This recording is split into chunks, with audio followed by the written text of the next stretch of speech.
మన దేశంలోని ఒక రైలు మాత్రం అత్యంత ప్రత్యేకమైనది. ఈ రైల్లో ప్రయాణించేవారు కూర్చుండి కూడా అలసిపోతారు. ఎందుకంటే ఈ రైలు దేశంలోనే పెద్ద రైలు.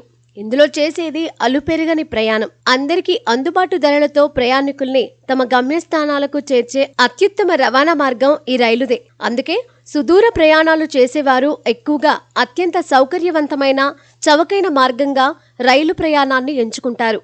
ఈ రైళ్లలో కొందరి ప్రయాణం 1 గంట ఉంటే మరికొందరి ప్రయాణం 1-2 రోజులు కూడా ఉంటుంది. ఇతర రవాణా మార్గాలతో పోలిస్తే రైలు ప్రయాణ ఖర్చు తక్కువ. అలాగే పిల్లలు, పెద్దలకు అనుకూలంగా ఉండే సౌకర్యాలు అందుబాటులో ఉంటాయి. అందుకే దాదాపు అందరూ రైలు ప్రయాణాన్ని ఇష్టపడతారు. ఇదంతా ఒకెత్తైతే ఇప్పుడు చూడబోతున్న ఈ రైలులో కూర్చొని ప్రయాణికులు అలసిపోతారు. ఆ కారణం ఏంటో తెలిస్తే మీరే ఆశ్చర్యపోతారు. భారతదేశంలో ప్రతిరోజు 13,000కు పైగా రైళ్లు నడుస్తాయి. ఇవి 7,300కి పైగా రైల్వే స్టేషన్ల గుండా ప్రయాణిస్తూ ఉంటాయి. ఈ రైళ్లల్లో కొన్ని సుదూర రైళ్లైతే కొన్ని రైళ్లు చాలా తక్కువ దూరాలు ప్రయాణిస్తాయి. కానీ ఇప్పుడు మెలికలు తిరిగిన ఈ భారీ రైలు మన దేశంలోనే అత్యంత ప్రత్యేకమైనది. ఈ రైల్లో ప్రయాణించేవారు కూర్చుండి కూడా అలసిపోతూ ఉంటారు. ఎందుకంటే ఈ రైలు భారతదేశంలోనే అతి ఎక్కువ దూరం ప్రయాణించే రైలు.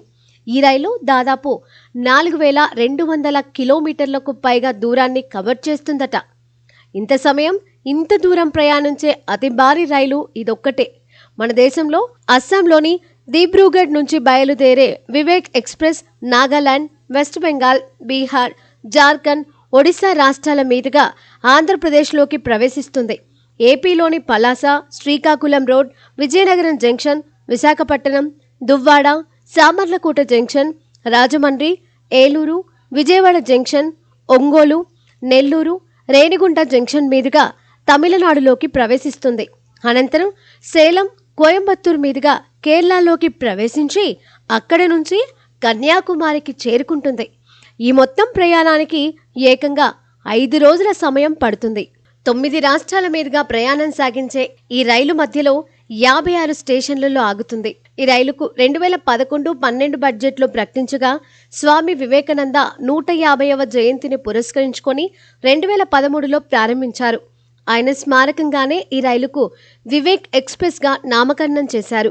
వారానికొకసారి పట్టాలెక్కుతున్న ఈ రైలు గమ్యస్థానానికి చేరుకునేసరికి సుమారు 80 గంటలు పడుతుందట. ఈ రైలు ప్రయాణం కూడా అంతే అద్భుతంగా ఉంటుంది. వివేక్ ఎక్స్ప్రెస్ ప్రయాణికులకు అస్సాంలోని పచ్చని తేయాకు తోటల నుంచి కన్యాకుమారి ఇసుక తీరం వరకు భారతదేశంలోని విభిన్న భౌగోళిక దృశ్యాలను చూపిస్తుంది.